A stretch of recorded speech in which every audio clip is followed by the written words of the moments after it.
Mga Lodi, don't skip ads po tayo. Maraming salamat sa patuloy ninyong pagsuporta. Paki-like and share naman dyan mga Lodi. At sa mga gustong mag-donate sa ating GCash or regular na load, mag-comment lang po tayo. Para patuloy tayong makapag-upload ng mga bagong kabanata. Marami pong salamat. Kumusta mga Lodi, may bago tayong nobela, sana magustuhan nyo ang kwentong ito. Ito ay kwento ng isang kabataang lalaki na nagkaroon ng mahiwagang mga mata. Simulan natin ang kwento. Kabanata 801 hanggang Kabanata 810. Kabanata 801. Dumating din si Ginang Chen sa lungsod ng Taiyuan kahapon, ngunit siya lang ang nagpunta. Ang mga nakababatang henerasyon ng pamilya Chen ay nasa Timog Kanluran pa rin.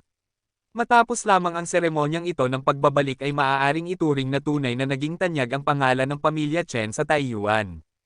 Ang mga talento ng pamilya Chen ay lilipat mula sa Timog patungo sa Taiyuan. Xiaohan, kung tutuusin, noong hiniling kong tulungan kanina Tianxing at Tian, hindi ko inakala na darating ako rito ng ganito kabilis.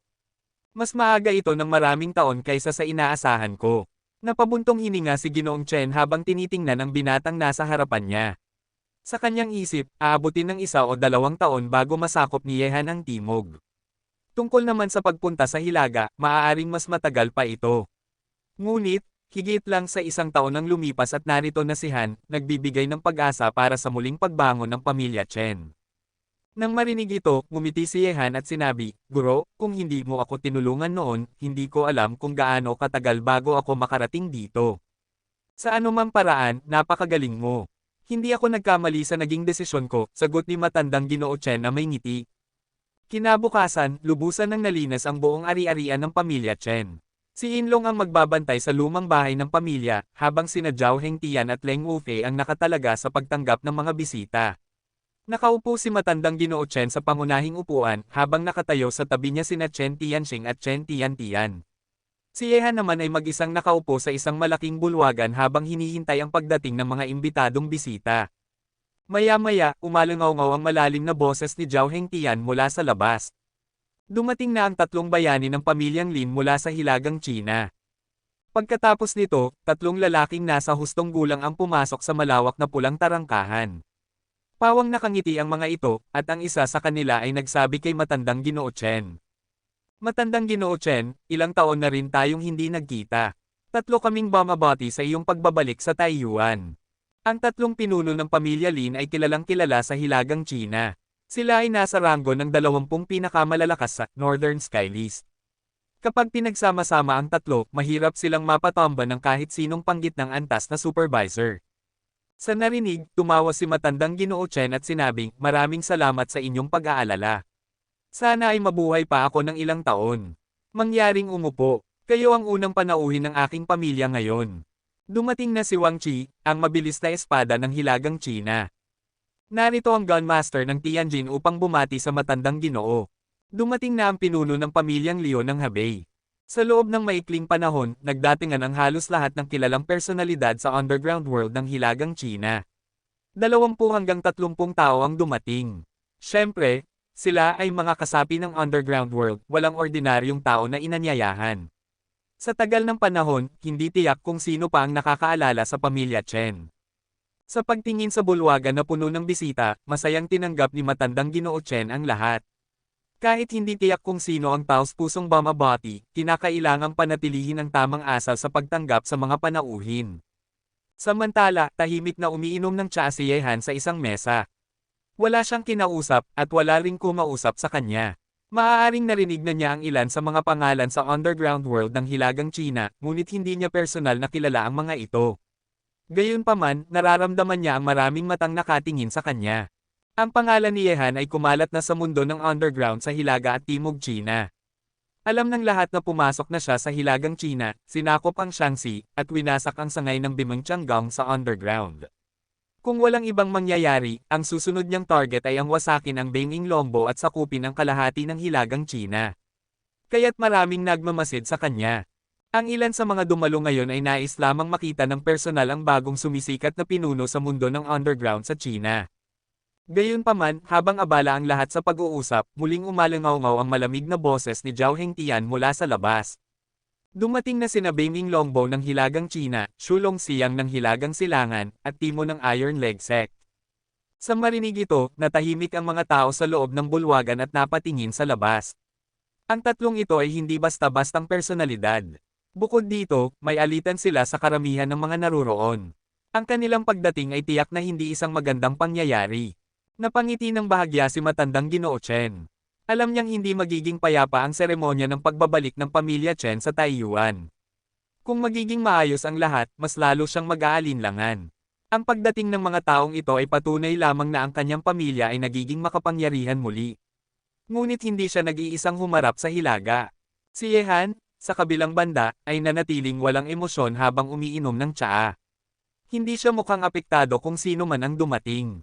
Sa ilalim ng titig ng lahat, pumasok sina Beiming Longbo, Xu Longxiang, at Timo na may malalakas na presensya.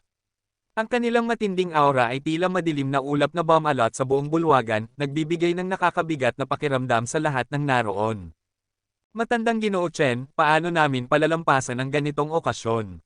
Hindi kami inanyayahan, ngunit sana ay hindi mo ipagdamdam ang aming pagdating, sabi ni Beiming Longbo na may malamig na ngiti. Ang pagbabalik ng pamilya Chen sa Taiyuan ay isang mahalagang pangyayari sa hilaga. Ako, Xu Longxiang, ay narito upang bumati, ani Xu Longxiang, na hindi man lang itinago ang kanyang malamig na ekspresyon. Ang pamilya Chen ay orihinal na mula sa Hilagang China, at nakikihati sa iisang ilog kasama ng aking Iron Leg Sect. Narito ako upang bumati. Tatanggapin mo ba ako, matandang Ginoo Chen? Tanong ni Timo, na may matatalas na matang nakatitig kay matandang Ginoo Chen. Sa narinig, kalmado lamang ang tugon ni matandang Ginoo Chen. Dahil narito kayo upang bumati at ang bisita ay bisita, ang pamilya Chen ay hindi tatanggi sa sinuman. Mangyaring maupo. Pagkarinig nito, tahimik na lumapit sina Beiming Longbo, Xu Longxiang, at Timo sa mesa ni Yehan at umupo sa tabi niya. Kabanata 802. Nang makita ang eksenang ito, nagulat ang mga bisitang nakapaligid. Ang lamesang ito ay interesante, may matinding alitan si Yehan at ang 3 taong ito.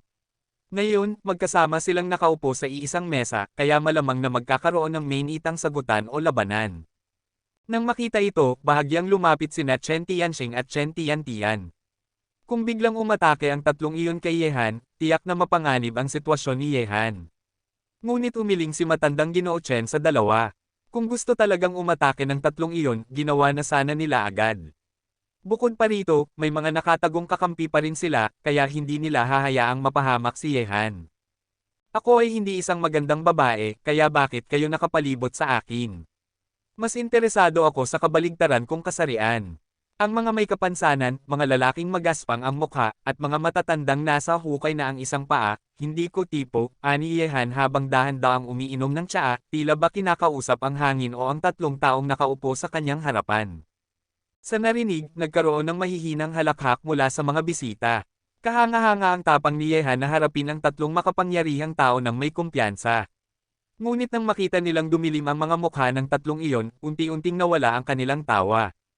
Alam nilang kung lalong magagalit ang 3 ito, maaaring maging delikado ang sitwasyon. Sino ang tinatawag mong may kapansanan? Galit na tanong ni Beiming Longbo, na may halatang puot sa kanyang mga mata. Maging ang 2 pa niyang kasamahan ay tila handa na ring umatake. Ang tapang ni Yehan na insultuhan sila sa harap ng maraming tao ay isang malaking kahihiyan para sa kanila. Patawad, kausap mo ba ako, Ginoong Beiming? Malamig na tumingin si Yehan kay Beiming Longbo at sinabing, kung ako ang kinakausap mo, hindi ka na kailangang magpanggap. Ngunit huwag kang mag-alala, hindi ako tsismoso. Hindi ko ipagkakalat ang ilang lihim. Biglang bam! Napalakas ang hampas ni Beiming Longbo sa lamesa, at bomb-alot sa paligid ang kanyang nakakatakot na intensyon na pumatay. Halos matuno si Yehan sa matalim na tingin nito. Sa puntong iyon, biglang umungol si Taimo at tinadyakan ang ilalim ng mesa, patungo sa katawan ni Yehan. Ang lakas ng kanyang sipa ay hindi pangkaraniwan, ramdam ng lahat ang bugzo ng hangin mula sa kanyang pag-atake. Ngunit hindi umilag si Yehan. Sa halip, sinalubong niya ito ng sariling sipa. Nang magbanggaan ang kanilang mga paa sa ilalim ng mesa, agad na kumalat ang puwersa ng kanilang pag-atake, na naging dahilan upang hamangin sa paligid. Maraming tao ang nakaramdam ng hangin na parang tinatangay ang kanilang mga pantalon. Ginoong Tai, kung narito ka upang tunay na bumati, tinatanggap kita. Ngunit kung may ibang dahilan ang pagpunta mo rito, mapipilitin akong palayasin ka, malamig na sabi ni matandang Ginoo Chen, habang bumangon ang isang mapanganib na enerhiya mula sa kanyang katawan. Depende yan kung kaya mo, matandang Ginoo Chen, sagot ni Taimo na may mapanuksong ngiti, habang dahan-daang lumalabas ang kanyang matinding enerhiya. Sa puntong iyon, nagbago rin ang ekspresyon ni na Beng Inlongbo at Shu Longxiang. Hindi sila pumunta rito para makipagkapwa-tao kundi para manggulo. Gusto nilang tapusin si Yehan at tapakan ang Chen family. Sa labas ng bulwagan, pumasok sina Zhao Hengtian at Leng Wolfei, na tila bahanda na ring makipaglaban anumang sandali. Napatingin ang lahat sa paligid. Mukhang isang matinding laban ang malapit ng sumiklab, isang bagay na inasahan na nilang mangyayari mula pa lang sa umpisa. Ang pagbabalik ng Chen family ay hindi magiging payapa. Parang masyado nang matagal akong nawala sa lugar na ito kaya may mga taong hindi na kinikilala ang pamilya Chen. Malamig na tumayo si matandang Ginoo Chen, at isang matinding enerhiya ang bumalot sa kanya, na lalong nagpatindi sa tensyon sa silid. Hehe, may mga taong hindi kinikilala ang pamilya Chen. Ginoo Chen, sino ang may ganitong tapang? Paano kung ako na mismo ang magturo sa kanila ng leksyon? Biglang narinig ang isang magaan na pagtawa mula sa labas ng bulwagan. Isang lalaking nakasuot ng simpleng kasuotan ang pumasok. Wala siyang kakaibang itsura, ordinaryo lang, na parang kahit saan mo siya ilagay sa karamihan ay hindi mo siya mapapansin. Ngunit sa kabila ng kanyang simpleng itsura, walang sino man sa silid ang nagpabiye sa kanyang presensya. Ang taong ito ay walang iba kundi ang Crown Prince, isang maalamat na pangalan sa buong China 20 taon na ang nakalipas. Siya ay isang makapangyarihang figure na kapanahon ni na Madman at Sword God. Lahat ng mata sa bulwagan ay napunta kay Wang Dichu, at kitang-kitang sumimangot sina Beng Inlongbo. Ano ang ginagawa ng Crown Prince dito? Inimbitahan ba siya ng pamilya Chen? Maging si Yehan ay tila nagulat. Matagal na niyang hindi nakita ang Crown Prince, lalo na mula noong laban sa Ghost Market, kung saan nasugatan ito matapos harapin ang mga master ng sinaunang martial arts sect. Dapat talaga niya itong pasalamatan. Ngumiti si matandang Ginoo Chen kay Wang Dichu. Commander Wang, hindi kita napansin agad. Pasensya ka na kung hindi kita agad sinalubong. Tungkol naman sa mga taong walang takot sa pamilya Chen, hayaan na lang natin, baka masira lang ang kasiyahan mo. Walang anuman, matandang Ginoo Chen, sagot ni Wang Dichu. Dumating ako dito upang bumati. Ang pagbabalik ng pamilya Chen sa Taiyuan ay isang malaking pangyayari. Siguradong muling sisikat ang pangalan ng pamilya Chen sa buong North China. Haha, salamat, Commander Wang. Maupo ka, maupo ka.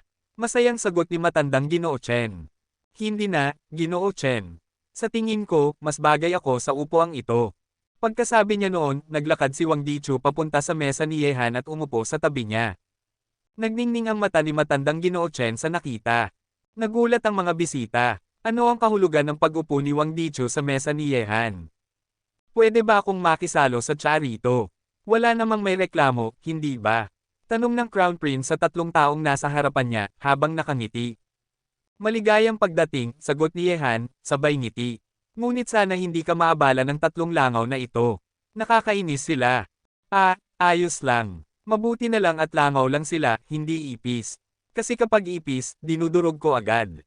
Biglang sumimangot sina Beng Inlongbo, Shu Longxiang, at Taimo. Ang tapang ng dalawa na tawagin silang langaw at ipis. Kabanata 803. Emperor Prince, mag-ingat ka sa iyong mga sinasabi. Wala kang pakialam sa nangyayari rito ngayon, malamig na sabi ni Shu Longxiang. Ang kanyang magaspang na mukha ay puno ng galit at mahigpit niyang pinipisil ang kanyang kamao. Palaging mataas ang tingin niya sa sarili, kaya hindi niya matanggap ang ganitong uri ng pambabastos. Ngunit ang taong nasa harap niya ay hindi basta-basta, siya ang Crown Prince, isang tanyag na pangalan sa buong China, at may tapang itong hamanin sila. Hehe. Ano ba talaga ang balak niyong gawin ngayon? Sagot ni Wang Dichu na may bahagyang ngiti, habang tinitingnan niya ng mahinahon ang tatlong taong nasa harapan niya. Prince Wang, may kinalaman ba ito sa iyo? Malamig na tanong ni Beng Inlongbo. Nabigla siya sa pagdating ng prinsipe. Kung sisimulan nila ang gulo laban kay Yehan at sa pamilya Chen ngayon at makialam ang prinsipe, tiyak na bababa ang kanilang tsansa ng panalo. Ang plano nilang patayin si Yehan ay maaaring hindi matuloy. Siyempre may kinalaman ito. Hindi nyo ba narinig ang sinabi ko kanina? Sino man ang hindi nagbibigay ng halaga sa pamilya Chen, ako mismo ang magpaparusa. Kaya mas mabuting itigil nyo ang masasamang balak nyo. Dumating ako rito bilang panauhin, hindi bilang kalaban. Huwag ninyo akong pilitin na gawin ang ayaw kong gawin. Sa sandaling ito, nawala ang ngiti sa mukha ng Crown Prince. Ang dating mahinahong wangis niya ay napalitan ng malamig at mabagsik na ekspresyon. Siya ngayon ang Crown Prince na kinatatakutan sa buong bansa. Nang marinig ito, biglang tumigas ang mga mukha ni na Bame Inglombo. Ang matinding presensya nila ay parang rumaragas ang baha, handang lumamon ng sinuman.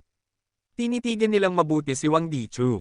Alam nilang binabantaan sila nito, ngunit bilang makapangyarihang tao sa kanilang mundo, hindi sila basta-basta magpapatalo sa takot.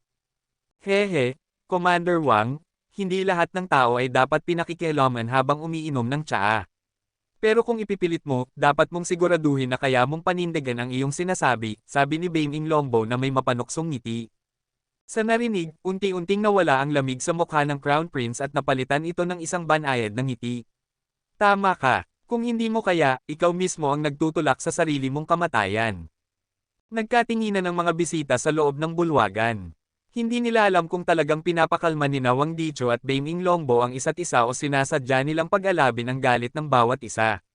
Matapos insultuhan ng ganito, magpapatalo ba sina Bame Inglombo? Prince Wang, sa tingin mo ba matatakot kami sa iyo? Malamig na tanong ni Bame Inglombo. Mas mabuti pang huwag kang makialam sa away namin ni Yehan.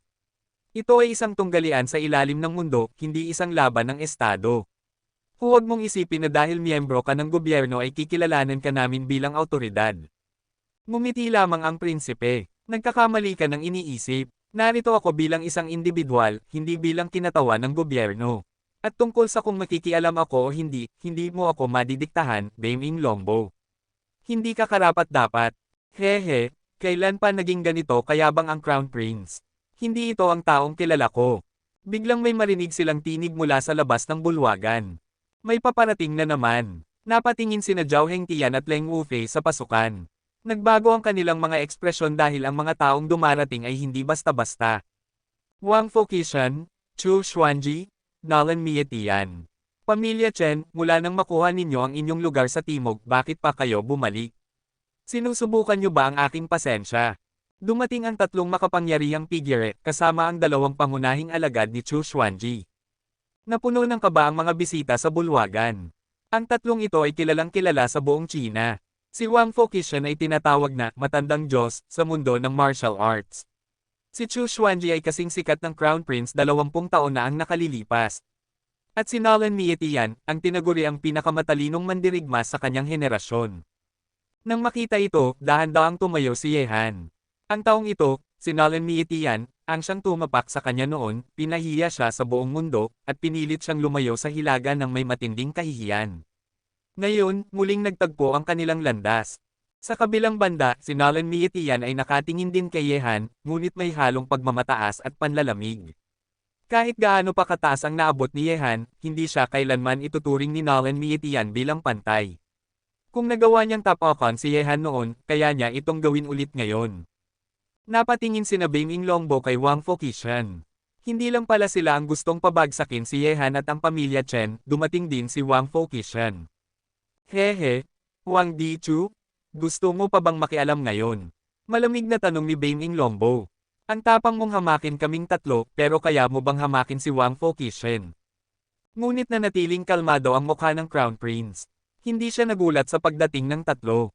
Alam na niya ang balak ni Wang Fokishan na sirain ang pamilya Chen, kaya dumating siya sa Taiyuan upang saksihan ito. Taiyuan ang lupaing ninuno ng pamilya Chen. Wang Fokishan, sobra ka na. Noong una, ibinigay na namin sa iyo ang tomb pattern, ngunit pinalayas mo pa rin kami sa hilaga. Ngayon na bumalik na kami, gusto mo ba kaming ubusin? Galit na sabi ni matandang Ginoo Chen. Ang pamilya Chen ay hindi nararapat sa hilaga.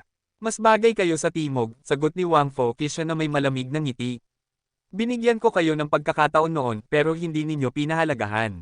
At ngayong sinabi mong gusto ko kayong lipulin, bakit hindi ko na lang ito ituloy? Mula sa araw na ito, ang pamilya Chen sa Taiyuan ay mawawala sa mundo. Sa narinig, nanlaki ang mata ng lahat. Sisiraan ni Wang Fokishan ang pamilya Chen. Simula ngayon, ang pamilya Chen ay mawawala sa mundong ito. Sa sandaling marinig ang mga salitang ito, nagbago ang mga mukha ng lahat sa bulwagan. Ang pamilya Chen ay nasa bingit ng pagkawasak. Kabanata 804. Hehe, Mukhang may ibang gagawa ngayon ng gusto naming gawin. Nagkatinginan sina Baming Longbo at ang dalawa pang kasama niya at ngumiti ng malamig.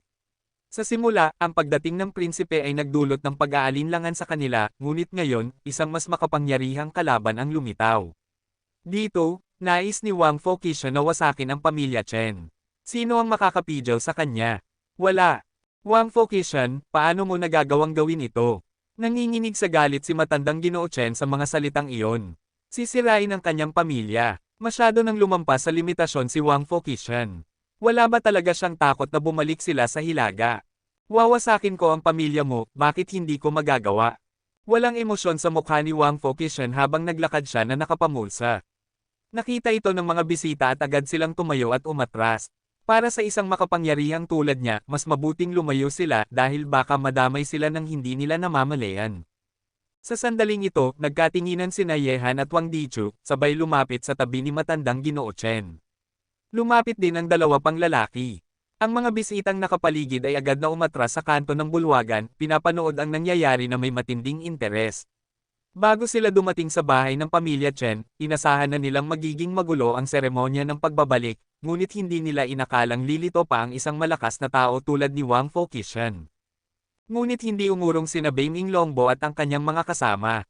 Tila may binabalak sila habang pinapanood ang sitwasyon. Haha, matandang Wang Fo, lalo ka na talagang lumalala. Noon, ginamit mo ang dahas para agawin ang pattern ng libingan ng pamilya Chen at itinaboy sila palabas ng hilaga. Ngayon naman na bumalik sila, gusto mo silang lipulin. Dati, hindi ko namalaya na ganito kakapal ang mukha mo. Isang tinig ang biglang narinig mula sa likuran ng bulwagan. Dalawang matatandang lalaki ang lumabas at tumayo sa tabi ni Yehan. Napatingin si Wang Fokishan sa kanila at walang emosyon niyang sinabi, ikaw pala, matandang aswang na nakikisalamuha sa mga patay. Hindi ka na ba dapat nasa ghost market? Anong pakialam mo dito? Ngumiti ang matandang tinawag niyang aswang. Matandang Wang Fo, hindi ako katulad mong traidor. Niloko mo ako noon sa libingan ni Zug. Ngayon, napapanahon ng singilin kita sa utang mo. Maganda yan. At ikaw naman, Wang Wanjin. Itinuon ni Wang Fokishan ang tingin niya sa isa pang matanda. Ito ay si Huang Wanjin, lolo ni Xiaben. Walang emosyon si Huang Wanjin habang sinagot siya, isipin mo na lang na nakikialam ako. Ang totoo, hindi lang talaga kita gusto.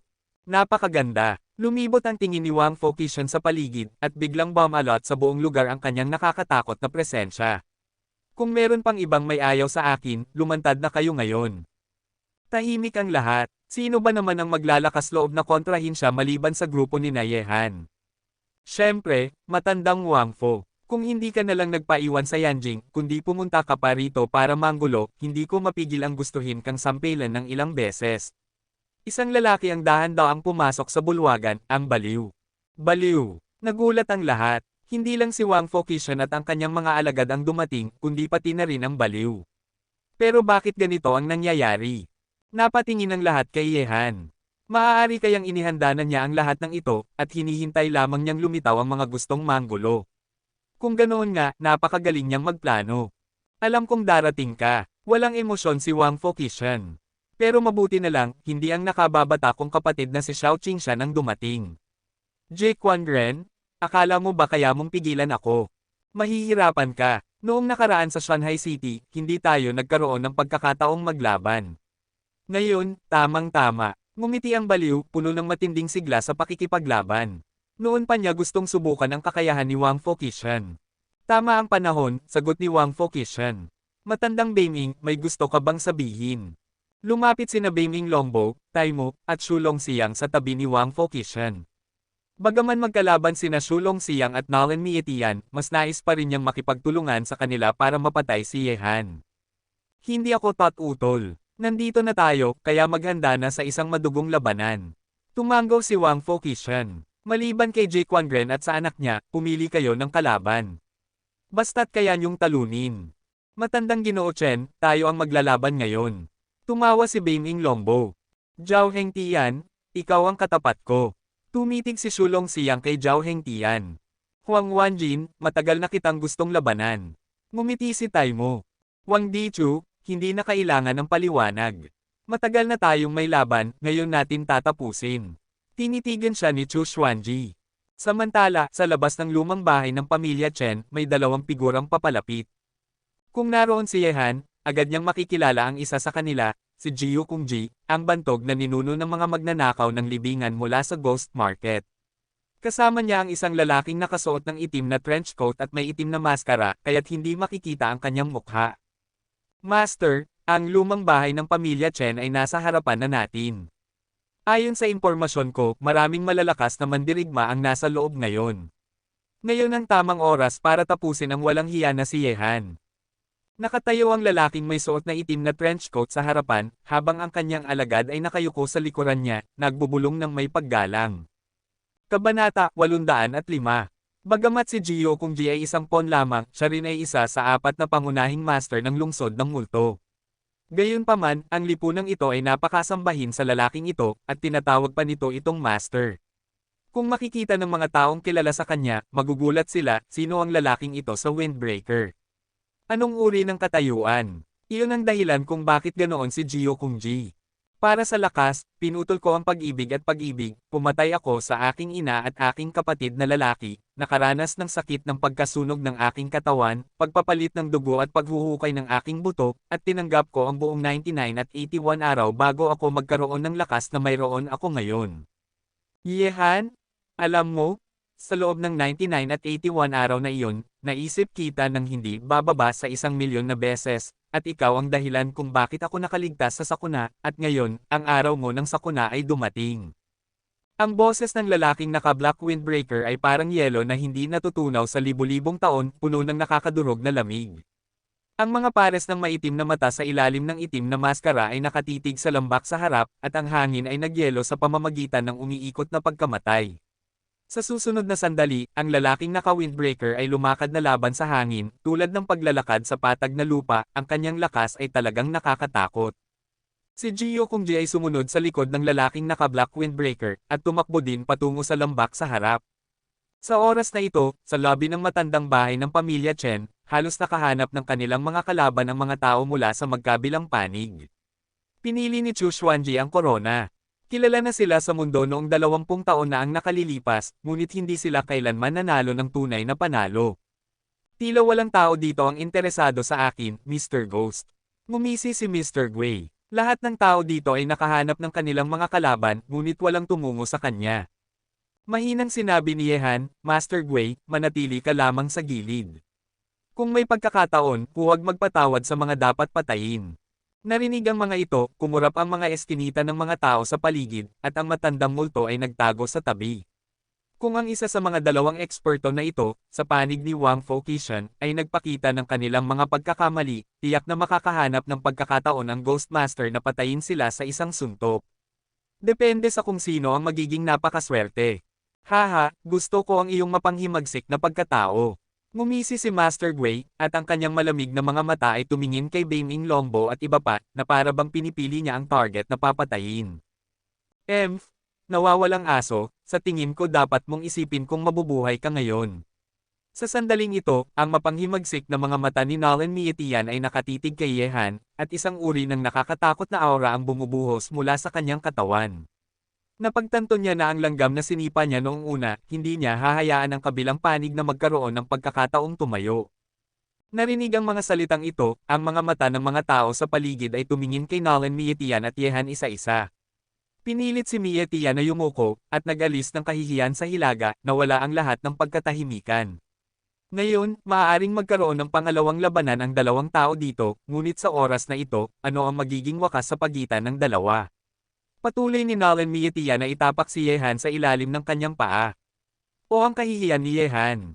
Tinitigan ni Yehan si Nolan Mietian at mahinang sinabi, akala ko ang labanan sa pagitan mo at sa akin ay nasa lungsod ng Yanjing, ngunit dumating ka ngayon, to be honest, talagang hindi ko nais na umalis ka dito na buhay. Pumapasok, gusto mo akong patayin, gusto ko ka pang patayin, pagkatapos ng pagpasok sa hilaga, ang pagpatay sa iyo ay naging unang layunin ko.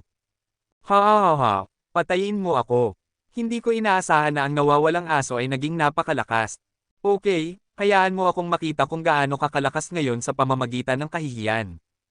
Ito ay sinasabi na ikaw ay napakalakas, ngunit kaunti ang nakakaalam kung gaano kakalakas, Ngayon, ipapakita ko sa mundo na ikaw ay napakalakas sa kanilang mga mata, at ikaw ay laging mahina sa harap ko, Nolan Mietian. Sa oras na ito, ipapakita ko sa iyo na yumuko ka sa harap ko tulad ng aso, ang mga mata ni Nolan Mietian na nakatingin ay puno ng matinding liwanag, at ang nakakatakot na agresibo na pakikipaglaban ay sumabog sa likod niya tulad ng espada, walang katapusan, na para bang hindi maaaring maramdaman ng mga tao ang pinakamalalim na linya. Nararamdaman ng ganitong eksena, ang mga ekspresyon ng mga tao sa paligid ay naging matigas, ang lakas ni Nolan Mietian ay hindi dapat maliitin. Gaano siya kalakas ngayon? Yumuko ba si Yehan sa harap niya para sa pangalawang beses? Nakakahiya. Tinitigan ng mapanghimagsik na binata na may matangkad at tuwid na katawan tulad ng emperador, unti-unti pinipigilan ni Yehan ang kanyang mga kamao. Matagal na siyang naghihintay para sa araw na ito. Sa laban ngayon, babawiin niya ang kanyang kahihiyan at ipapatunayang siya. Si Yehan sa timog ay hindi mas mahina kaysa kay Nolan Mietian sa hilaga. Hehe. Talagang masaya dito ngayon. Napakaraming mahahalagang tao sa China ang narito. Hindi ba kayo nag-aalala kung makikisali ako? Sa biglang paglitaw ng mga tao sa magkabilang panig nang magkatitigan ang mga pupil tulad ng espada, isang lalaking nakasuot ng itim na windbreaker ang pumasok na parang kidlat mula sa labas ng lobby. Sa paglalakbay, wala sa apat na Heavenly Dragon Generals at Silver Dragon Generals na nakalagay sa paligid ang hamarang sa kanyang mga yapak. Sa wakas, lumipad ang taong ito sa lobby. Sa likod niya, may isang matandang lalaki na nakatayo ng matuwid. Nakita ang itsura ng matandang lalaki, walang katapusang pagkamatay ang bumuhos mula kay Yehan at iba pa ng mabilis, sumakop sa matandang lalaki ng napakalakas. Sa una, ang dahilan kung bakit sila ay napapalibutan at pinatay ng iba't ibang panig ay halos naglalakad sa kabaligtaran ng buong mundo ng martial arts, ang lahat ng ito ay dahil sa maliit na pawn na ito. Jiu Kung Ji, nakakagulat na nandito ka rin. Tila mayroong daan sa langit, hindi ka pumapasok, at walang daan sa impyerno, dumating ka at bumoto. Ngayon, gusto kong pagsisihan mo ang pagdating mo sa mundo na ito, at hayaan mo ako na pagsisihan mo ang orihinal na desisyon. Ang mga mata ni Yehan ay umalangaw-ngaw ng malamig na pagkamatay, sa sandaling ito, bukod kay Nolan Mietian, ang taong pinakagusto niyang patayin ay si Jiu Kung Ji. Yehan? Gusto mo akong patayin, sa tingin ko mas mabuti mong makipaglaban sa aking master muna. Ngumisi si Jiu Kung Ji. Traitor, dare ka magtataksil sa lungsod ng multo. Ang aking matandang multo ay pumunta dito ngayon para patayin ka, boy, iwan mo sa akin ang mga traitor sa lungsod ng multo na ito. Ang ekspresyon ng matandang multo ay napaka-gloomy din, gusto rin. Bakit, lahat ay gustong patayin ang bawat isa? Tinatanong mo ba ang aking opinyon? Tila walang tao dito ang nagbibigay halaga sa akin. Ang lalaking naka-black windbreaker ay bahagyang ngumiti, at ang kanyang maitim na mga mata ay dahan-dahan na tumingin kay Yehan. Sa susunod na sandali, isang aura tulad ng pagsabog ng bulkan ang umiikot mula sa kanyang katawan. Ngayon, ang buhay ni Yehan ay akin, kaya huwag mo itong kunin sa akin, kahit ikaw Nolan Mietian, sino mang makakasakit sa akin bago ako namatay, papatayin ko. Kaagad itong sinabi, ang matalim na aura ay kumalat sa paligid, at lahat ng mga mata ay nakatitig sa lalaking naka-black windbreaker. Ang lalaking ito ay hindi nagpakita ng kanyang tunay na mukha, na hindi nagpapahintulot sa mga tao na hulaan ang kanyang tunay na pagkakakilanlan. Ang mga salitang ito ay napakalakas, hindi lamang nais na patayin si Yehan sa pamamagitan ng pangalan, ngunit hindi pinapansin si Nolan Mietian sa hilaga. Mayroon ba siyang ganoong lakas? Kumpara sa akin, mayroon ka bang pagkakataon, isang daga na nagtatago? Malakas na tumawa si Nolan Mietian, nakatitig sa lalaking naka-black windbreaker na parang espada, at sinabi, sa oras na ito, dumating ako sa Taiyuan upang linisin ang nawawalang aso na iyon. Dito, walang makakalakad sa harap ko at patayin siya, ang kanyang buhay ay nakatakda na mamatay sa aking kamay, Nolan Mietian. Hehe, Nolan Mietian? Talagang mapanghimagsik kagaya ng sinasabi ng mga alingaw-ngaw. Ngunit hindi mahalaga, nais ko talagang pabagsakin kayo pareho. Bahagyang ngumiti ang lalaking naka-black windbreaker, at ang walang katapusang pakikipaglaban ay bigla na lamang nawala mula sa kanyang katawan, inilabas sa katawan. Sinasabi nila na itinapak nila sina Yehan at Nolan Mietian ng sabay-sabay. Narinig ang mga ito, tinitigan nila ang lalaking naka-black windbreaker. Sa sandaling ito, mayroon lamang silang isang impresyon sa lalaking hindi nais ipakita ang kanyang tunay na mukha, iyon ay pagiging galit, napakalakas, tanungin mo, sa loob ng mga bagong henerasyon ng Huaxia, bukod kay Yehan at Nolan Mietian na nagdududa na itapak ang bawat isa, sino pa ang may lakas na itapak sila, hindi lamang itapak ang dalawa sa kanila. Sa sandaling ito, kahit si Wang Fokishan at ang baliw, na nakatitig ng malamig sa isa't isa, ay nagkatinginan, at tinitigan ang lalaking naka-black windbreaker. Sino ang lalaking ito? Paano niya nagawang magkaroon ng ganitong lakas? Tila mas masaya ang eksena ngayon. Nagtinginan si Beiming Longbo at iba pa, ang kanilang mga pupil ay nagpapakita ng kanilang talas. Isang mapanghimagsik na taong hindi nakatayo sa panig ni Yehan. Ha ha ha ha. Kawili-wili, talagang kawili-wili. Malakas na tumawa si Nolan Mietian na para bang narinig niya ang pinakakawili-wiling joke sa mundo. Sa sandaling ito, ang mga mata ni Yehan ay lumipat din mula sa katawan ni Jiyo Kungji, at tumingin sa lalaking naka-black windbreaker, nakatitig sa kanya. Ang pagiging galit ng lalaking ito, sa kasalukuyang kalagayan, ay mas malakas kaysa sa kanya at sa kanya. Nolan Mietian ay mas mapanghimagsik, ngunit ang tanging bagay na hindi naiintindihan ni Yehan ay, mayroon ba siyang anumang galit sa lalaking ito? Kabanata 806. Kawili-wili di ba? Tinitigan ng lalaking naka-black windbreaker si Nolan Mietian na malakas na tumatawa hanggang sa langit, at tila may ngiti na kumakalat sa kanyang maitim na mga pupil. Akala ko pinaputok mo. Huminto si Nolan Mietian sa pagtawa, ang kanyang mga mata na parang espada ay biglang tumingin sa lalaking naka-black windbreaker, ang kanyang walang kawalan na pagkamatay ay tila tumusok sa lalaking naka-black windbreaker. Nagdududa na itapak siya, ang lalaking ito na biglang lumitaw na naka-black windbreaker ay nagpatawad sa kanya tulad ni Yehan. Okay, pagkatapos ay itatapak ko ka muna, Nolan Mietian, at pagkatapos ay papatayin ko si Yehan. Matapos sabihin ito, hinayla ng lalaking naka-black windbreaker ang sulok ng kanyang damit at lumakad patungo sa labas ng lobby. Nolan Mietian, may lakas kang lumabas at labanan ako kung may lakas ka. Huwag sabihin na ako, si Nolan Mietian, ay natatakot sa iyo, isang daga na nagtatago, ay Mab-I-Go. Pagkatapos ng lahat, tumakbo si Nolan Mietian at nawala sa paningin ng lahat ng tao tulad ng isang itim na liwanag. Pumunta at tingnan. Nakita ito, ang mga tao sa lobby ay nagmamadaling lumabas isa-isa. Ang mapanghimagsik na lalaking naka-black windbreaker ay maglalaban sa Nolan Mietian. Ang laban na ito ay hindi dapat kalimutan. Bagaman ang lalaking naka-windbreaker ay mapanghimagsik, siya ay nagdududa. Hamanin si Nolan Mietian, kahit na hindi siya katapat, dapat siyang may ilang lakas. Sa kwarto, ang iba pang mga tao ay hindi gumalaw, at ang kanilang mga mata ay lubhang malamig at matalim, nakatitig sa kanilang mga kalaban. Yung sila ay nagsimula na, sa tingin ko hindi dapat nating bigyan ng pagkain ang mga tao, tama ba? Ang mga mata ni Yehan ay tumingin sa mga taong nakaharap sa kanya isa-isa, at ang kanyang pakikipaglaban ay bigla na lamang sumabog. Sa sandaling ito, si Lolo Chen at ang iba pa ay walang katapusang pakikipaglaban ay sumabog mula sa kanyang katawan din, at ang kanyang mga mata ay naging kasing tindi ng isang harapan. Simulan na natin, J. Madman, lumabas at labanan. Matandang Wangfo, hindi ba ako natatakot sa iyo? Matapos sabihin ito, ang baliw at si Wang Fokishan ay nawala sa lobby isa-isa. Pumatay. Sa susunod na sandali, ang nakakatakot na pakikipaglaban ay nagtulungan, at ang mga tao ay hindi gumalaw, ngunit ang momentum ay nagtulungan tulad ng dalawang alon. Si Chu Xuanji ay nakipaglaban sa Corona, ang Beiming Longbo ay nakipaglaban kay Lolo Chen, ang Siberian Tiger ay nakipaglaban kay Zhao Hengtian, Taimu. Matapos harapin si Huang Wanjin, ang lahat ng tao ay umalis sa lobby, at ang laban ay nagsimula sa labas isa-isa. Si Yehan at ang matandang multo ay naglakad-lakad palabas ng lobby, tinitigan ang laban na nagsimula na, ang tunog ng nakakatakot na laban na ito ay sumisigaw sa langit at sa lupa, ang bawat isa sa labanan ay isang master, kahit ang lalaking naka-black windbreaker. Pareho rin, bagaman ang taong ito ay hindi kilala at ang kanyang pagkakakilanlan ay hindi alam, ngunit ang kanyang lakas ay talagang napakalakas, at hindi siya matatalo sa isang pakikipaglaban sa isang master tulad ni Nolan Mietian. Sa kabaligtaran, ang bawat hakbang at estilo ay puno ng nakakatakot na lakas. Pupunta ako upang harapin ang Tridor na si Jiyo Kungji. Nakita si Jiyo Kungji na nakatayo malapit na nanunood, ang mga mata ng matandang multo ay naging mapanghimagsik, at ang kanyang matandang katawan ay agad na tumakbo patungo sa posisyon ni Jiyo Kungji. Matandang multo? Sa tingin mo ba ako, si Jiyo Kungji, ay ang lumang Jiyo Kung Ji pa rin.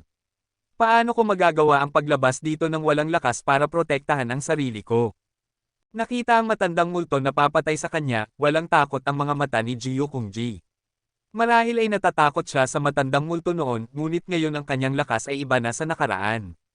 Sa isang galaw ng kanyang katawan, si Jiyo Kung Ji ay dumating din patungo sa masalimuot. Ang matandang multo ay pumatay sa nakaraan.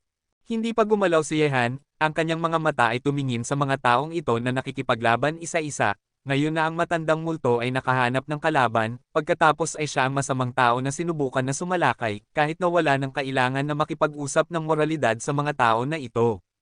Sa wakas, ang mga mata ni Yehan ay tumingin kay Shulong Siyang, ang Siberian Tiger. Ang combat effectiveness ni Shulong Siyang ay nasa middle stage ng Great Governor, habang si Zhao Hengtian ay nasa early stage lamang ng Great Superintendent, at siya ay medyo nahihirapan pa rin na makipaglaban kay Shulong Siyang. Nakita ito, lumabas si Yehan, hawak ang isang dragon spring sa kanyang kamay at naglalakad sa walang lupa, at ang direksyon na kanyang tinungo ay eksakto kung saan nasa Shulong Siyang at Zhao Hengtian. Sa isang bang, ang katawan ni Zhao Hengtian ay niligpit ng Shulong Siyang na may isang nakakatakot na lakas. Kumakalat sa walang lupa, tulad ng isang wind blade na nakakaramdam ng sakit ang balat ng tao. Zhao Hengtian? Dahil lang gusto mong makipaglaban sa akin, mamatay ka. Nakita si Zhao Hengtian na umatras, ngumisi si Shulong Siyang, at pagkatapos, ang kanyang masalimuot na katawan ay gumalaw tulad ng isang tigre sa bundok. Sa ilang sandali lamang, siya ay lumitaw sa harap ni Zhao Hengtian, at ang kanyang malaki at malawak na kamay, tulad ng isang higanteng palad na nahuhulog mula sa langit, ay walang kawalan na nahulog patungo sa ulo ni Zhao Hengtian. Break Fist. Sa kritikal na sandali, sumalubong si Zhao Hengtian sa isang suntok ng Beng Fist, direktang tumama sa palad ni Shulong Siyang. Snap! Ang nakakatakot na banggaan, ang pakikipaglaban ng lakas na iyon, ay tulad ng dalawang bundok na biglang nahawakan, na nagiging sanhi ng paggulong ng parehong katawan ng sabay-sabay, ngunit sa susunod na segundo, isang mas malakas na lakas ang sumabog mula sa katawan ni Shulong Siyang, niligpit muli si Zhao Hengtian. Pumatay! Sa sandaling ito, si Shulong Siyang ay parang Xiang Yu, ang Panginoon ng Chu, ang nakakatakot na pag-atake na nahulog mula sa langit, na ginagawa ang walang lupa sa paligid niya ay yumuyukod, na para bang ito ay masasabog anumang oras. Si Zhao Hengtian, na umatras, ay nasa gitna ng ganitong uri ng pag-atake, ngunit ang kanyang mga mata ay naging kakatakot na kalmado, ang lakas sa kanyang katawan ay walang hadlang na bumuhos, at ang parehong kamao ay nagsama-sama, pumatay tulad ng dalawang galit na dragon, out. Gayunpaman, sa sandaling ito, isang pakiramdam ng krisis ang lumitaw sa puso ni Shulong Siyang. Naramdaman niya na may isang nakakatakot na pagkamatay na nakalok sa kanya sa mundo na ito, at ang pagkamatay na ito ay nagmula sa likod niya. Kung sino ang bastardo, ang mapanghimagsik na kasama. Kabanata 807. Wala si Shulong Siyang ng oras para ibalik ang kamao na umaatake kay Zhao Hengtian, kaya kailangan niyang intuitibo na ilipat ang kanyang posisyon sa walang lupa. Swish! Ang nakakatakot na liwanag ng espada ay nahulog mula sa likod ni Shulong Siyang, pinutol ang isa sa kanyang braso. Sa isang swish, isang nakakatakot na liwanag ng espada ay nahulog mula sa likod ni Shulong Siyang. Ang espada na iyon ay mabilis na parang kidlat. Kahit na si Shulong Siyang, na naalis na ang posisyon niya, ay nakaiwas sa siguradong pagpatay ng espada, ang kanyang kanang braso ay pinutol ng espada. Ito ay nabasag, pinutol mula sa posisyon ng balikat, at ang matinding dugo ay bumuhos mula sa putol na braso, at isang ulap ng dugo ang agad na lumipad sa walang lupa kasama ang hangin. Nakaranas ng matinding pinsala, umiyak si Shulong Siyang, ang kanyang mukha ay kulay puti na parang nyebe, at tumakbo ng mabilis sa malayo, nakatakas mula sa pag-atake ni Yehan, tinakpan ang putol na braso ng isang kamay, at tinitigan ang lalaking hawak ng espada sa walang lupa. At nakatayo si Yehan, ang napakasamang bastardo na ito ay sumalakay sa kanya at pinutol ang isa sa kanyang mga braso. Si Yehan at Zhao Hengtian ay nakatayo ng magkasama, tinitigan si Shulong Siyang ng walang emosyon. Si Shulong Siyang, na nawalan ng isang braso, ay halos nawala ang kalahati ng kanyang kakayahan sa pakikipaglaban, at si Zhao Hengtian ay makakapagpatay sa kanya kahit na mag-isa siyang sumugod. Papatayin ko siya. Mahigpit na pinipigilan ni Zhao Hengtian ang kanyang mga kamao, ang kanyang mga mata ay papalapit sa posisyon ni Shulong Siyang tulad ng isang espada. Hindi kailangan, Brother Zhao, ang taong ito ay humingi sa akin na pumunta. Tumingin si Yehan sa Baining Longbow na nakikipaglaban kay Mrs. Chen, isang makabuluhang ngiti ang lumitaw sa kanyang mukha, at pagkatapos ay hawak ang Longquan sword patungo kay Shu Longxiang.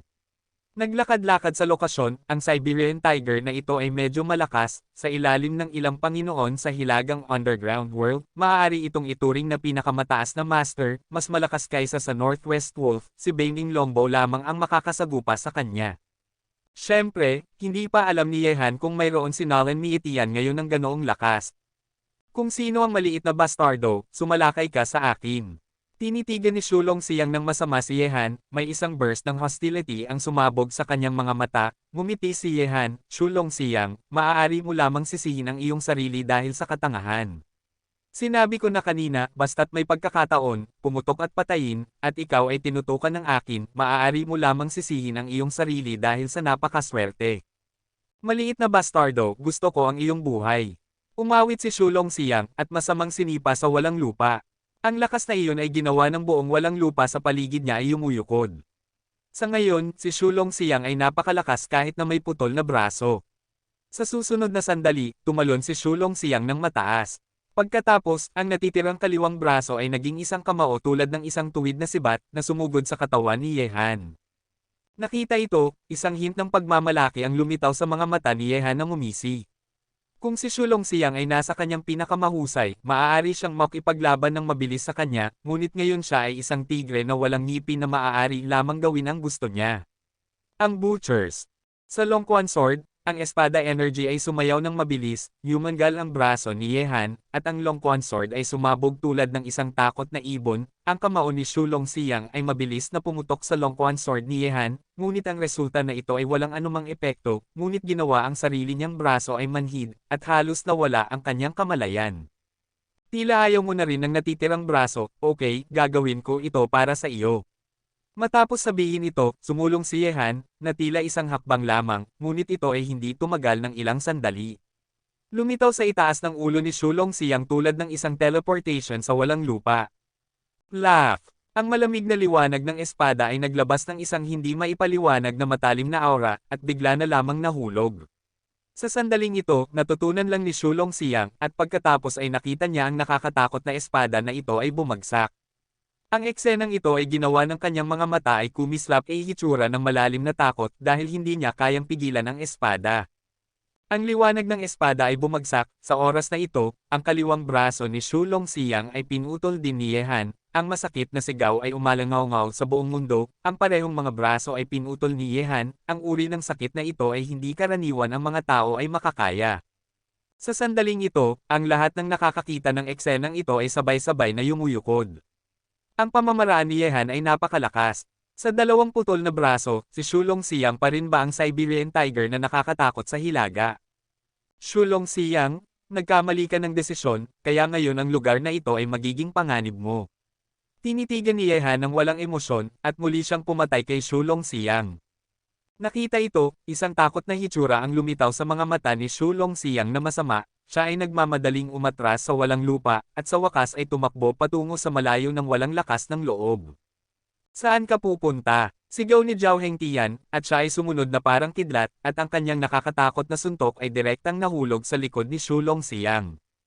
Puff! Pinilit ni Shu Longxiang na matyaga ang suntok ni Zhao Hengtian, at isang mouthful ng dugo ang bumuhos sa kanyang bibig, ngunit siya ay tumakbo ng mas mabilis, at nawala sa malayo ng lambak sa loob ng dalawang hininga. Brother Zhao, huwag kang habulin.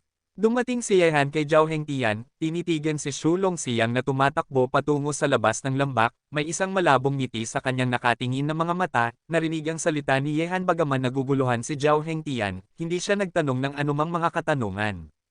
Kahit na si Shu Longxiang ay isang tigre na papatay na, sa hilagang mundo, hindi niya kayang gumawa ng malalaking alon. Pareho rin ito kung siya ay maagang pinatay o pinatay ng huli. Pupunta ako upang tulungan si Senior Huang. Sabi ni Zhao Hengtian, at agad na tumakbo sa posisyon ni Huang Wanjin. Si Taimo ay ang pinuno ng Iron Leg Sect, at ang kanyang lakas ay bahagyang mas mataas kaysa kay Shu Longxiang. Huang Wanjin ang pakikipaglaban sa kanya ay nasa disbentahan na ngayon.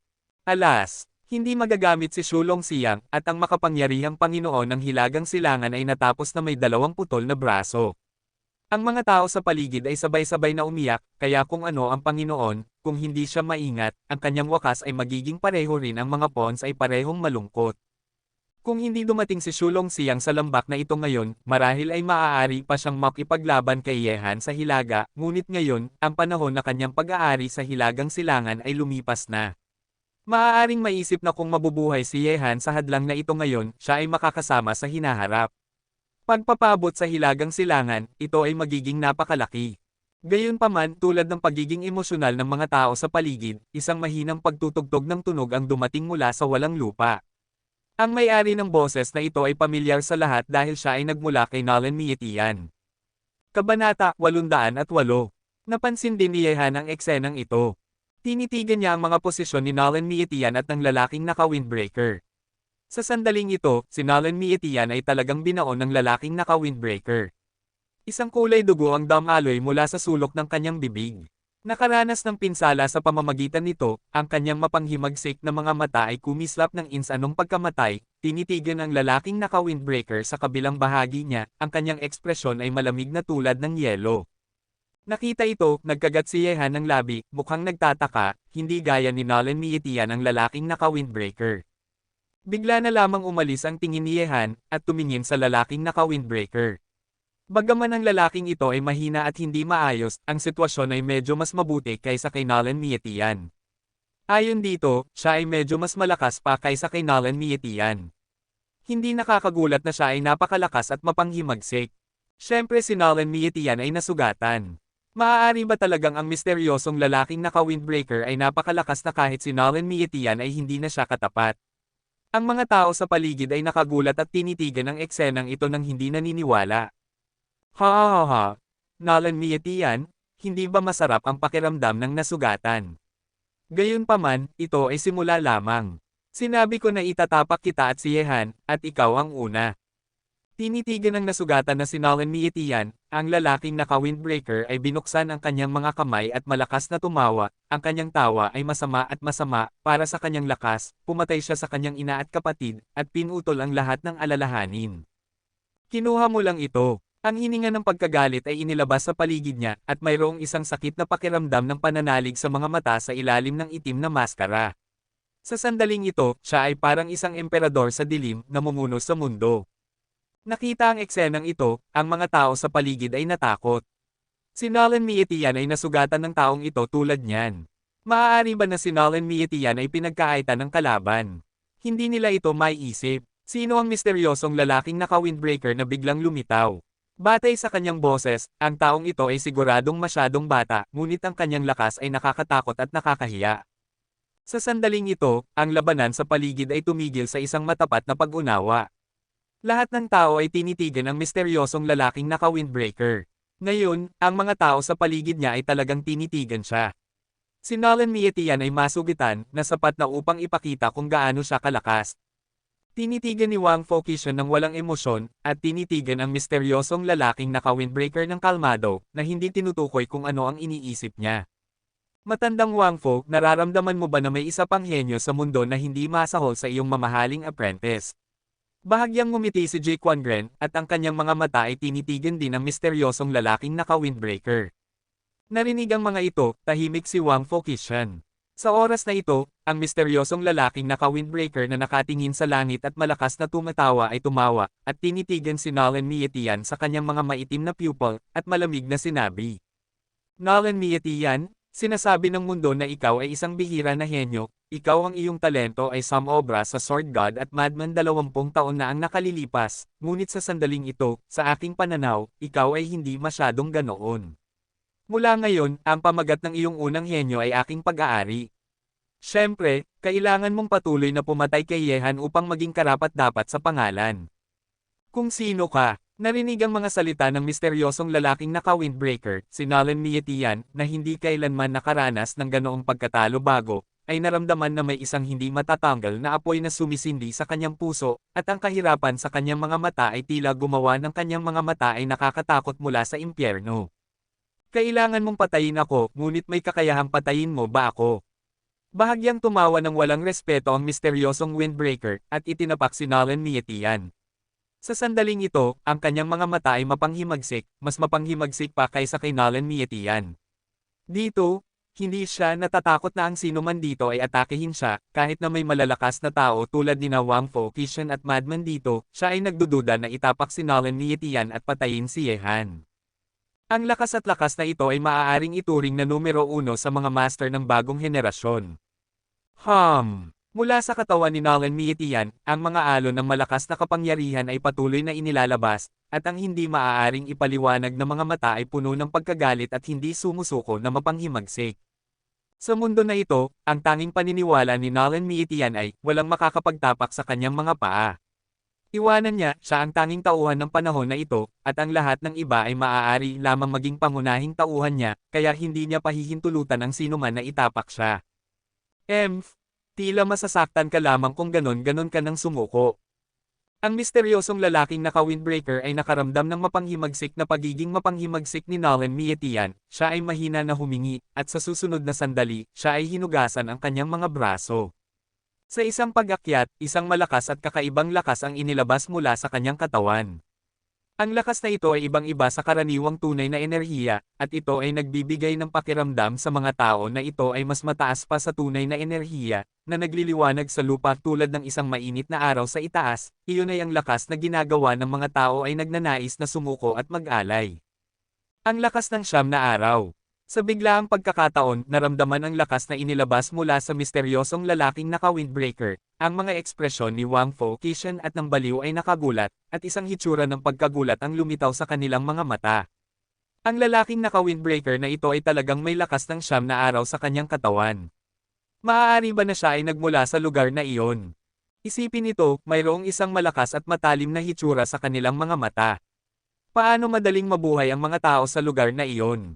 Bukod dito, nakahanap sila ni Yehan at Nolan Mietian ng sabay-sabay. Ano ang hindi nila alam? Sa sandaling ito, medyo nakagulat din si Yehan. Ang lakas na inilabas ng misteryosong lalaking naka-windbreaker sa sandaling ito ay may nakakatakot na mainit na aura, na para bang gusto nitong sunugin ang lahat sa mundo. Sa pag-atake, ito ay katumbas na ng banal na apoy ng Vermilion Bird sa kanyang katawan. Ito ang unang beses na nakakakita siya ng ganoong malakas na lakas, at halos katumbas ito ng kanyang spiritual energy. Sino siya? Sa oras na ito, nagiging masyadong kagiliw-giliw si Yehan tungkol sa pagkakakilanlan ng misteryosong lalaking naka-windbreaker na ito.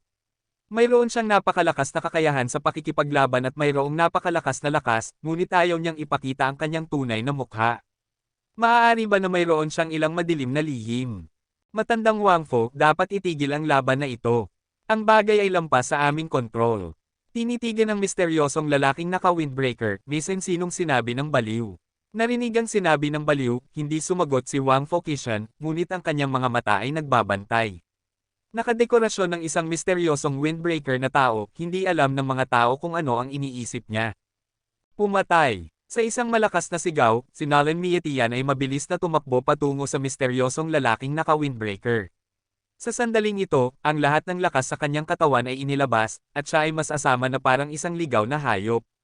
Hindi niya kailangang matalo ang laban na ito, at hindi niya dapat hawakan sa harap niya.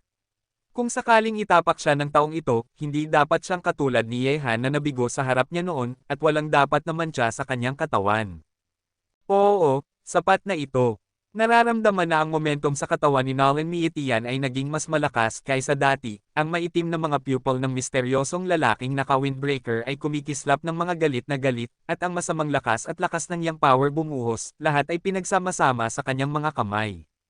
Sa susunod na sandali, ang mga katawan ng dalawang taong ito ay nagtulungan tulad ng dalawang galit na mga halimaw. Ang banggaan ay nagpapatakbo ng mundo at nakakatakot. Lahat ng tao ay mararamdaman na ang walang lupa sa paligid nila ay nagagalit. Yumuyukod sa sitwasyon na iyon, tila ang langit ay masasabog ng mga ito. Kabanata 809. Isang serye ng nakakatakot na mga titig ang tinitigan ang dalawang taong mabilis na nagkakatulad. Gamit ang hakbang na ito, kung ano ang nakakagulat sa mga tao sa paligid ay ang katawan ni Nolan Mietian ay direktang pinalakas sa himpapawid at nahulog dito. Kalahati ang humihiga sa lupa, isang ligaw ng yinhong na dugo ay dahan-dahan na umalis mula sa sulok ng kanyang bibig muli, bumagsak sa lupa, ang kanyang magandang mukha ay naging lubhang mapotla, masama na parang isang ligaw na hayop. Sa walang lupa, ang misteryosong lalaking naka-windbreaker ay niligpit din ng lakas na sumabog ni Nolan Mietian, at isang stream ng dugo ang lumabas din mula sa sulok ng kanyang bibig, ngunit sa antas ng pinsala sa kanyang katawan, siya ay mas mahusay kaysa kay Nolan Mietian. Hindi kalahati ang humihiga sa lupa. Si Nolan Mietian ay natalo. Nakita ito, ang mga tao ay ganap na nakagulat sa sandaling ito. Si Nolan Mietian ay nasugatan kanina, marahil ay maaari itong sabihin na siya ay pinagkaitan ng kalaban, ngunit sa oras na ito, alam ng lahat na si Nolan Mietian ay gumamit ng lahat ng kanyang lakas, ngunit hindi pa rin niya ito naiwasan. Ang misteryosong lalaking naka-windbreaker na iyon.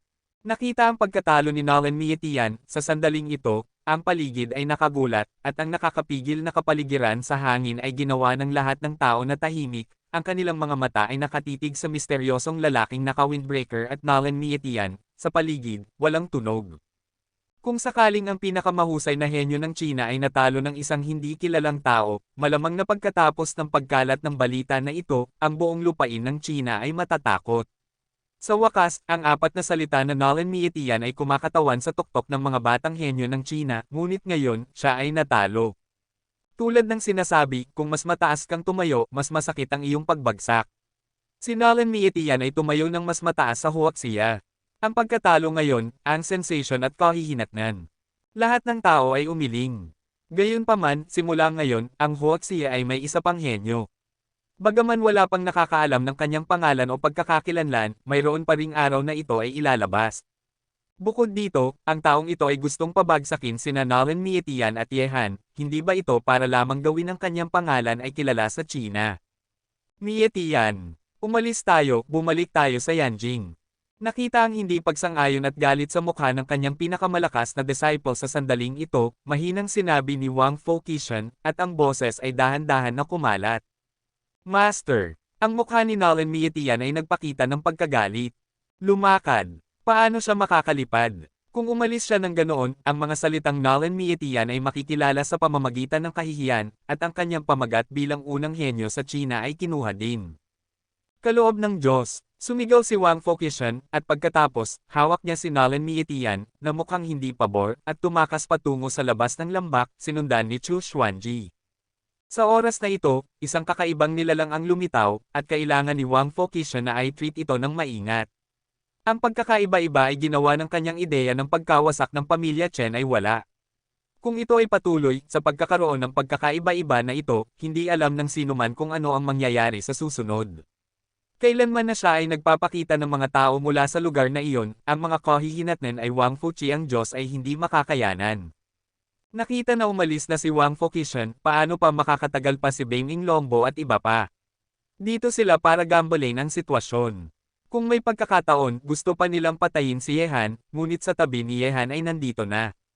Ihanda, kung hindi dahil sa kakaibang hitsura ni Wang Fu, magkakaroon sila ng problema ngayon, at kung hindi sila aalis ngayon, ito ay talagang isang mahabang shot.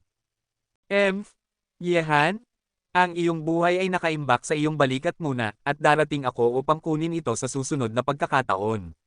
Sa sandaling ito, ang lalaking naka-windbreaker ay tumingin kay Ye Han sa kanyang mga mata na parang kidlat, hinayla ang kanyang mga manggas, at lumipat patungo sa walang lupa. Si Jiu Kongji ay nagmamadaling sumunod. Pigilan. Naging malamig ang ekspresyon ni Ye Han, at direktang lumipad sa walang lupa. Ito man ay si Jiu Kongji o ang lalaking naka-windbreaker, hindi niya gusto na umalis silang buhay, dahil alam na ni Ye Han ang pagkakakilanlan ng lalaking naka-windbreaker. Hindi maaaring manatili. Gayunpaman, tulad ng paggawa ni Ye Han ng isang hakbang, lumabas ang baliw sa walang lupa, na hamarang sa daan ni Ye Han. Matandang tao, ano ang ginagawa mo? Lumayo ka. Nagkagat si Ye Han ng labi, nakatitig sa baliw. Maliit na bastardo, huwag mong habulin. Umiling ang baliw. Ang lalaking naka-windbreaker ay nagmula sa lugar na iyon, ang sekular na mundo. Walang makakapagpinsala sa kanya, lalo na itong panatilihin. Paano niya maiiwan ang isang henyo na may walang katapusang problema para kay Ye Han na harapin sa hinaharap? Narinig ang mga ito, naging malamig ang ekspresyon ni Ye Han, hindi niya kaya habulin. Bakit hindi habulin? Ye Han? Tama ang iyong ama, hindi mo siya dapat habulin. Dumating din si Corona sa tabi ni Ye Han sa oras na ito, tinitigin ang direksyon kung saan umalis ang lalaking naka-windbreaker at si Jiu Kongji. Narinig ang mga ito, huminga ng malalim si Yehan at sinabi, bakit hindi mo siya habulin? Alam mo ba kung sino siya? Sino man siya, hindi mo siya habulin, kung hindi, hindi lang si Lao Tzu, maging si Old Daoist Chow ay hindi makakabantay sa iyo. Mga lokal, walang karapatang maging mapanghimagsik si Jake Wangren. Ang laban na orihinal na inakala ay na-interrupt, at ang misteryosong lalaking naka-windbreaker ay naging sentro ng laban na ito, at dahil sa kanya, ang laban na ito ay napilitang itigil. Ang kanyang limelight, mula sa sandaling natalo niya si Nolan Mietian, ay nasa nakapaglilipat sa mga nangungunang henyo ng China, hindi gaya ni Nolan Mietian, si Yehan, malamang ay hindi gaya niya. Lahat ng mga bisita na dumarating sa bahay ng Chen ay umalis. Sa lobby ng bahay ng Chen, ang lahat ay nakaupo ng magkakasama, ngunit si Yehan ay nag-iisa sa pinto at tinitigan ang langit, may isang hindi maipaliwanag na kawalan ng emosyon sa kanyang mukha. Ang taong iyon, siya paano ito maaaring lumitaw dito? Noong una, sinira niya ang dalawang binti ng taong iyon, at kahit nasira ang kanyang dantian, at kahit na siya ay nakatagpo ng isang mahusay na doktor na gumaling sa kanyang mga binti, imposibleng makuha niya ang kanyang lakas. Ang dantian ay sirang, ibig sabihin, maaari ka lamang maging isang walang kabuluhan na tao para sa isang buong buhay, at imposibleng mag-isa ka ulit. Kabanata 810. Ang ginawa pang hindi makapaniwala ni Yehan ay ang lakas ng lalaki ay naging napakalakas sa napakabagal ng panahon. Ang lahat ng ito ay masyadong hindi makatuwiran. Ano ang dahilan kung bakit siya nagkaroon ng napakalakas na pagbabago ngayon? Ang lakas ng siyam na araw ay lumitaw, baliw, handa na bang pumasok ang mga tao mula sa banal na lupain ng Kunlun sa mundo? Ang mukha ng korona ay may malalim na pag-iisip, ang lakas ng siyam na araw, ito ay ang tanging isa sa banal na lupain ng bundok Kunlun sa China. Maaari lamang itong pag-aaral ng mga tao, at ang taong iyon kanina ay may napakalakas na lakas sa kanyang katawan. Hindi ko alam, ang mga tao mula sa banal na lupain ng Kunlun ay hindi umalis sa bundok Kunlun, at ang taong ito ay may lakas ng siyam na araw, ngunit siya ay lumitaw sa sekular na mundo. Maaari ba na ang kahanga-hangang tao ay hindi makatulog? Ang mukha ng baliw naging napakaseryoso, dahil ito ay nauugnay sa kanyang anak, kaya kailangan niyang maging maingat. Si Chen Laotian, Gie, Huang Wanjin at Zhao Hengtian ay nagkagat din ng labi, malinaw na alam nila kung ano ang sinasabi ng baliw at ng prinsipe. Gayunpaman, hindi pa narinig ni Leng Wufei at iba pa ang banal na lupain ng Kunlun na tila isang napakalakas na lugar. Ang lahat, alam niyo ba ang pagkakakilanlan ng taong iyon kanina? Tanong ni Leng Wufei ang kanyang pag-aalinlangan. Sinabi ng korona, hindi namin kilala ang kanyang tunay na pagkakakilanlan, ngunit totoo na may kaugnayan siya sa banal na lupain ng Kunlun. Tila may malalim na kaugnayan ang lalaking ito sa Bastard Bago. Tinitigan ni Baliw si Yehan na nakatayo sa pintuan at nakatingin sa langit, at tinitigan din ng iba si Yehan. Sino ang lalaking naka-windbreaker kanina? Si Yehan ay nakatalikod sa lahat ng tao at mahinang sinabi, syempre, ito ay napakalalim. Ang galit sa pagpatay sa aking ama ay hindi mapapawi. Hindi lang iyon, sinira ko ang kanyang mga binti at sira ang kanyang dantian. Ngayon siya ay bumalik. Ang ganitong uri ng galit ay hindi kailanman malulutas. Maaari ba siya? Bigla na lamang tumayo si Leng Wufei, at ang magkakapatid na Chen, Ben at Lin Chi ay nag-isip din ng isang tao ng sabay-sabay. Oo, siya si Merong Chando. Oo, siya ang anak ni Merong Heto, si Merong Chando. Sa mga mata ng Yin at Yang, ang lahat ng nakatago sa harap niya ay parang wala. Tinitigan ni Yehan ang langit, at ang kanyang mga saloobin ay bumalik sa nakaraan. Ang talento ni Merong Chando ay hindi gaanong mataas, at imposibleng maabot ito sa isang maikling panahon. Ang tanging paliwanag para dito ay ang lugar na tinatawag na banal na lupain Kunlun sa mga bibig ng mga baliw, posible na nakuha ni Murong Tian ang lahat ng ito doon. Gayunpaman, ginawa pa rin itong hindi makapaniwala si Yehan. Maaari bang ituloy ang ginawang dantian? Kahit na hindi niya magawa ito sa kanyang kasalukuyang mga kasanayan sa medisina, ano ang uri ng lugar ang banal na lupain ng Kunlun? Ito pala siya, hindi nakakagulat na napakagalit niya sa iyo. Isang hitsura ng pag-unawa ang lumitaw sa mukha ng prinsipe. Alam niya ang lahat ng mga alitan sa pagitan ni Yehan at ng pamilyang Merong sa Timog. Maaari itong sabihin na ang pamilyang Merong, ang dating Panginoon ng Timog, ito ay ganap na nawasak ni Yehan. Sa ganitong malalim na galit, ang sinuman ay maghihiganti. Ngunit, hindi ba sira ang dantiyan ng lalaking ito noon? Paano naging napakalakas ang kanyang lakas ngayon? Nagkagat si Leng Wufei ng labi at nagtanong. Dahil, ang banal na lupain ng Kunlun. Kinuha ng baliw ang mga salita.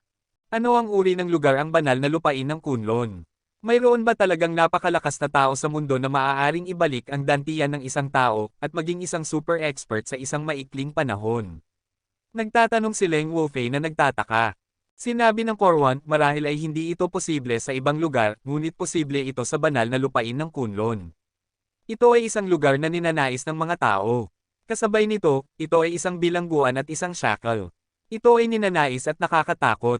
Hindi ito Diyos, kaya't paano natin ito sasabihin sa nakakatakot? Kahit na ito ay isang Diyos, maaari kong patayin si Merong Chando. Bumalik si Yehan, at ang malamig na pagkamatay ay nasa kanyang mukha na. Merong Chando may ganitong pagkakataon, ang kanyang kasalukuyang lakas ay napakalakas na, kung hindi siya aalis kaagad, tiyak siyang magiging kanyang kapwa sa hinaharap. Maliit na bastardo, huwag kang mag-alala, hindi ito magugulo. Kailanman na ang mga tao mula sa banal na lupain ng Kunlun ay maaaring maakit, ang lahat ay tapos na.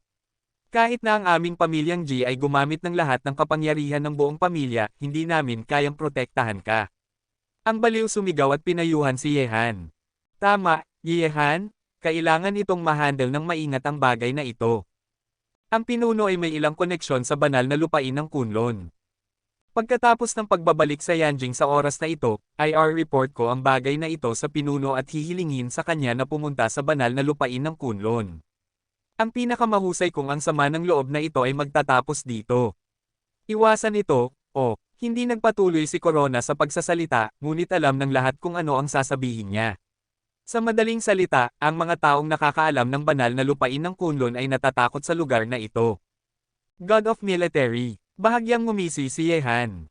Tumango si Wang Dicho at sinabi, oo, siya ang pinuno. Kung may pagkakataon sa hinaharap, dadalhin kita sa loob ng organisasyon. Yehan, kailangan mong itabi muna ang bagay tungkol kay Merong Chando. Sa sandaling mayroon ng balita, ako ay ipaparating sa iyo. Hindi sumagot si Yehan sa mga salita ng prinsipe. Papayag ba si Merong Tia na bitawan ang sama ng loob na ito? Iyon ay maliban kung ang araw ay lumitaw sa kanluran. Commander Wang, bakit ka nandito sa Taiyuan ngayon? Tanong ni Yehan. Narinig ang mga ito, ngumisi si Corona, sa lungsod ng Yanjing, may isang lalaking nagsabi na sa tingin mo ay may utang ka sa kanya, ngunit sa tingin niya ay may utang siya sa iyo, kaya hinihingi niya sa akin na pumunta at lumakad. Kahit na, nananatili sa Yanjing City ay nakakainis, type. Sito Zanchen. Sumigaw si Yehan. Ngayon ay naging sila ng uri ng mga taong hindi maaaring makipag-usap. Ang bitag noong una ay malalim na nakapirmado sa kanilang mga puso at mahirap alisin. Yehan? Nakaupo siya sa kanyang posisyon, sa katunayan, may sariling mga paghihirap din si Sito. Minsan ay maaari siyang tumayo lamang sa tabi ng hustisya ng bansa at sundin ang mga utos. Walang mali ang taong iyon noon. Ang mali ay isang iba-ibang paninindigan lamang noong oras na iyon. Patuloy ang Corona. Naunawaan ko, Commander Wang, dalhin mo ako pabalik sa oras na ito at pasalamatan mo siya. Sabi ni Yehan.